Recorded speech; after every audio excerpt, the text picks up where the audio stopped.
欢迎收看钓具零距离，我是小花。这一期我们要测试大名鼎鼎来自于达瓦家的波纹鲤钢鲡。波纹鲤钓竿由于名字里面有一个鲤，而且呢配上它高昂的价格，一直以来都是很多人梦想当中的钓竿。我记得我在4、5年前第一次接触这种高档鱼竿的时候，我问人说我想买一根野钓的鱼竿，我想要买最好的。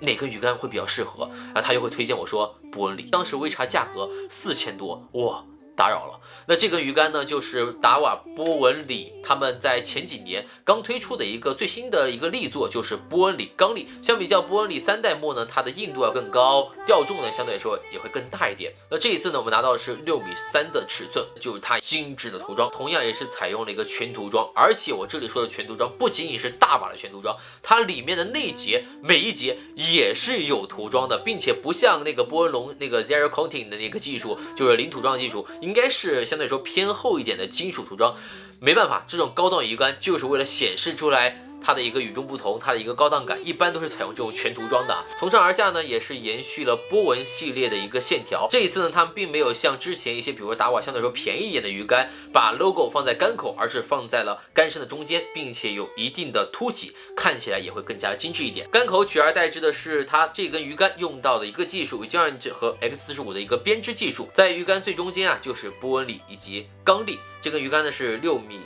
的长度，也用到了 SVF 的一个碳布等级，看到了吗？这一次把 SVF 从竿口转到了这个6.3米竿身的地方。反面呢仍然是达瓦的一些标，并且咱们在这里第一次看到采用了 ESS 技术。其实翻译过来啊，就是达瓦邀请了比如说日本啊，或者是说中国的一些大师参与设计了这款鱼竿的研发啊，比如说重量啊、手感呀、调性啊等等各方面。当然了，这个技术呢也不仅仅用于到了台钓竿当中，像一些高端的海钓竿和香鱼竿也都是有所被应用的。那基本上达瓦、西马诺他们只要是日产的鱼竿都会贵很多。达瓦相对来说现在的产地主要是这个泰国、越南以及中国这3个地方。波纹系列的小 logo 呢，也是挪到了手把中间的位置，手把部分也是采用了这种类肤材质，但是他们在宣传的时候说这根鱼竿采用了和波纹级同样的超轻量手把，非常的轻，然后手感很好啊，反正都是一些我们可能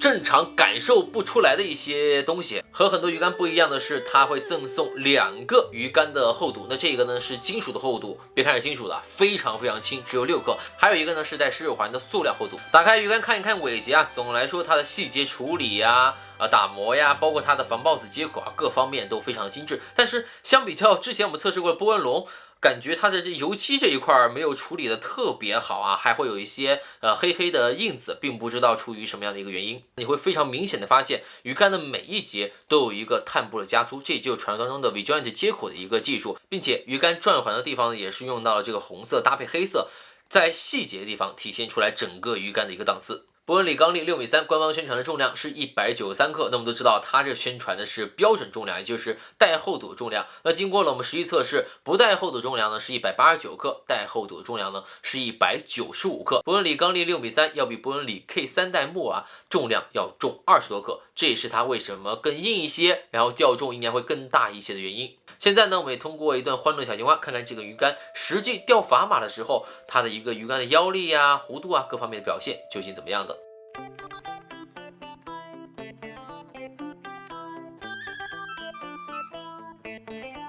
快乐池塘太重了，梦想就变成海洋。无敌眼睛，大嘴巴，